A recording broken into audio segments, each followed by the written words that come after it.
Eu estou aqui hoje com o Vecta e motor de 8 válvulas 2.2, olhando o sistema do ar aqui, ó, da ventilação e ar condicionado. Aqui são os relés na ordem certa aqui, ó, os modelos deles.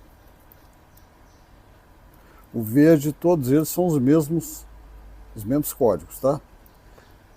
A sequência aí, os fusíveis. Então essa sequência correta aí, ó. E aqui nós temos as ligações, ó, por baixo de cada relé.